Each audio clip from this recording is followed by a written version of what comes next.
सदन में क्या बोल गई, जो बात अतुल लोंदे ने बोली कि आपके घर भी ईडी भेजूं क्या। आपकी मेंबर ऑफ पार्लियामेंट, सिर्फ मेंबर ऑफ पार्लियामेंट नहीं, केंद्र की मंत्री इस बात को कैसे कह सकती है सदन के पटल के अंदर कि ईडी जहां से चले जाएगी? कैसे कह सकती है? क्या यह मौलिक अधिकार है? क्या यह लोकतंत्र है? संसद के पटल में यह कहना गलती थी या सही था? यही दादा एक लाइन में जवाब देता हूं जी।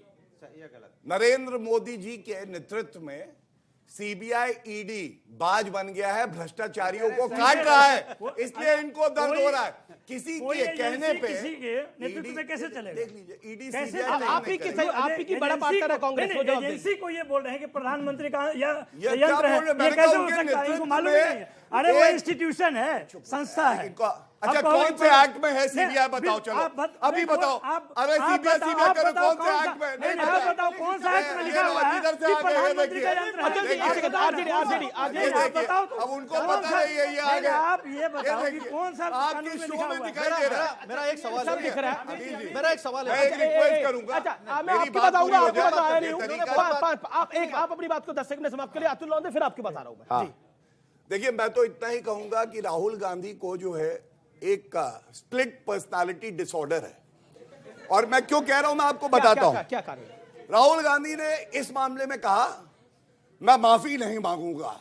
अच्छा आप माफी नहीं मांगो? अच्छा अरे भैया नहीं मांगा। आप कमजोर है भैया, आप बॉम्बे जाइए, आप- वो आ गए आप- हैं। अरे चारा आप- घोटाले वाले आ गए। एक मेरा निवेदन है, कौन सा तरीका है एनडीए भैया? टीम एनडीए से एक हर बोले, लाइन पे- टीम यूपीए से भी एक व्यक्ति बोले। ये मेरा निवेदन है, ये लोग आपको कौन सा तय करिए। तरीका है भाई? अब मैंने एनडीए से आप दूसरा सुनिए, व्यक्ति एक काम बोला। अब करिए। ये बैलेंस रखिए। आज मैं बड़ा दिल दिखा रहा हूं, पहले इनको बुला लीजिए। चलिए आपने हर बोला- लाइन पे बैठो के बस बुलवाइए, चलिए बोलने दो। अच्छा आप तय कर लीजिए टीम इंडिया से कौन बोलने वाला, टीम यूपीए से कौन बोलने वाला है? ये बोल रहे हैं। ठीक है, बस। वो तो बताइए। शांत रहो, शांत रहो आप। मैं तो शांत हूँ ही भैया, देखिए, ये बोल रहे हैं। देखिए गौरव जी, अगर आपका दिल बड़ा होता तो कोई समस्या ही नहीं थी। आपका दिल मलिन है।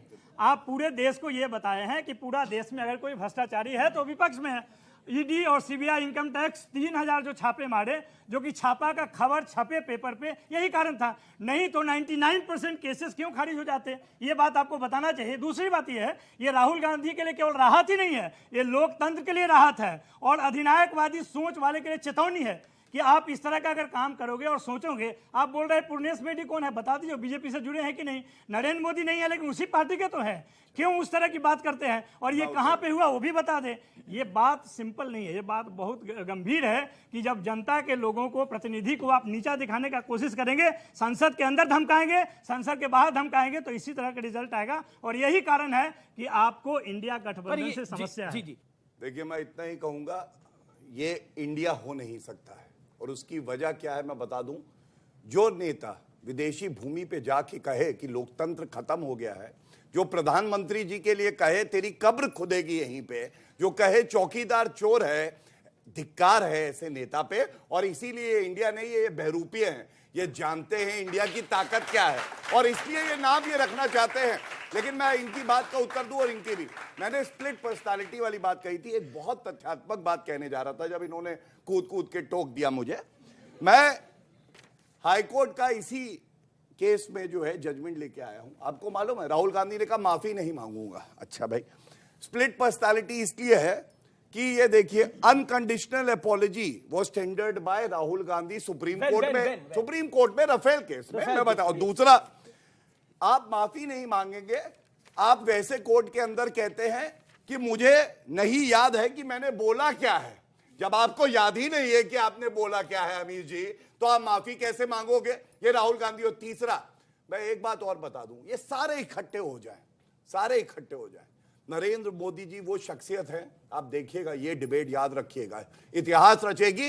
यहां जो जनता बैठी है ना, 303 सीटों का आंकड़ा पार कराएगी भारतीय जनता पार्टी का और 400 एनडीए का। देख लीजिएगा। अब अतुल लोंदे, फिर अनुराग भदौरिया और माधव आनंद जी। ठीक है, अब टीम यूपीए से यानी टीम INDIA, टीम इंडिया जो है, उससे आप बोलेंगे जनाब अतुल लोंदे। अतुल लोंदे, जवाब आपका जी। अब इन्होंने कहा कि हम तोफ है, ये है। नदी नाले जब चलते हैं ना तो बहुत जोर से आवाज होता है, और समुद्र होता है ना, शांत होता है। समुद्र की गहराई जब आती है ना तो बड़े बड़े जहाज डूब जाते हैं। इन्होंने भ्रष्टाचार 70 साल हो गए भ्रष्टाचार के आरोप लगा लगाकर, आज एक भी प्रूव नहीं हुआ। मैंने कई बार कहा कि सीबीआई के कोर्ट ने क्या कहा कि आपने 2G में कई आरोप किए, जी। परसेप्शन क्रिएट करने का कोशिश किया, लेकिन 2G जज ने यह कहा मैं 11 से 7 बजे तक 7 साल तक बैठा रहा, कुछ भी आरोप नहीं हुए। अब जी इन्होंने जिन जिन के घर में ईडी बुलाई, मुझे कहा कि आप बीजेपी में आ जाओ, मैं बोला रुको, आप रुको थोड़ा, 6 महीना दो मुझे, 300-400 करोड़ कमाता हूं, फिर क्या हो जाएगा, ईडी मेरे घर पे आएगी, फिर ईडी के साथ साथ अमित शाह का एक नुमाइंदा आ जाएगा, शायद गौरव भाटिया जी आ जाए, फिर मैं आराम से जाऊंगा, मैं मंत्री बनूंगा, गौरव भाटिया जी यहाँ प्रवक्ता बनकर घूमते आप कह रहे हैं कि अजीत दादा पवार ने भ्रष्टाचार करा है।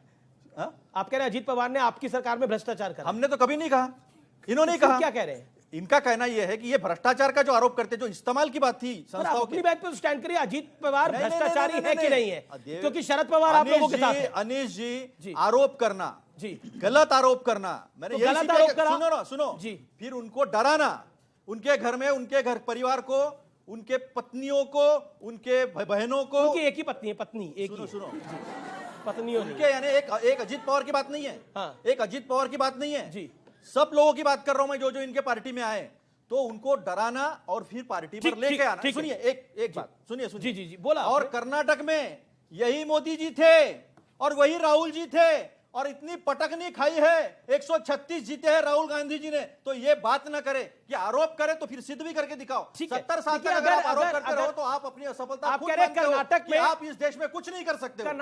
आप कह रहे हैं, आपने एक बड़ी अच्छी बात बोली। मैं आपने बोला उत्तर कर्नाटक दे में दूं। मोदी जी को पटकनी दी, राहुल जी ने 136, राहुल जी जीत के आए, मोदी जी की सीटें 65 रह गई। बिल्कुल आपने सही बोली कि बीजेपी हार गई कर्नाटक का चुनाव। अगर उस विश्लेषण चाहेंगे, यूपी आप हारे अभी, उत्तराखंड आप हारे गोवा, अभी, गुजरात, गोवा आप हारे, गुजरात, नॉर्थ ईस्ट आप हारे, असम आप हारे, देश आप हारे, वो तो नहीं क्या करेंगे? लेकिन फिर भी जो जीता इलेक्शन उसको बधाई होती है, लेकिन लोकतंत्र में हार जीत चलती रहती है। लेकिन अगर हार जीत का पैमाना है तो 2014 से अभी तक की कहानी बहुत कुछ कह देती है। माधव आनंद भी है, ये अनुराग भदौरिया, एक सेकंड में आता हूं अनुराग भाई, माधव भाई आपको बताऊंगा। लेकिन अब ये टीम यूपीए यानी INDIA इंडिया जो आपकी है, उसके एक और नुमाइंदे अनुराग भदौरिया के पास जो टमाटर साथ लेके चलते हैं, इंडिया मुजाहिदीन जो है, इनके लिए इंडिया तो जो PFI टमाटर है, साथ लेके हमारे चलते लिए हैं। इंडिया इसका ही मतलब ये इन्होंने तो मतलब अभी बोल दिया कि देखिए मोदी जी को चुनाव हराया राहुल जी ने कर्नाटक के अंदर, तो मोदी जी ने और योगी जी ने और अमित शाह जी ने और जेपी नड्डा ने आपको 22 के अंदर, पिछले साल, अभी एक साल ही बीता है, साल ही हुआ है, अभी उत्तर प्रदेश के अंदर चौथी बार बहुत बुरी तरह से हराया है। तो आप कैसा महसूस कर रहे हैं? आपको भी यही बात लगती है? देखिए, मैं कैसा महसूस कर रहा हूं इसका जवाब अभी तुरंत मिल जाएगा। इतनी लंबी लंबी बातें बीजेपी के प्रवक्ता ने बोली, बहुत लंबी लंबी बातें। मैं तो ये जानता हूं, जनता की एक बात मेरे पास है, बस आज क्या भाव बिक रहा है दाम बता दें। आज क्या भाव बिक रहा है बस ये बता दें, आज का भाव क्या है? आज का भाव क्या बिक रहा है तो हम समझ जाएंगे कि जनता का दर्द समझते हैं। आज का भाव क्या भाव है प्रभु बता दीजिए जरा।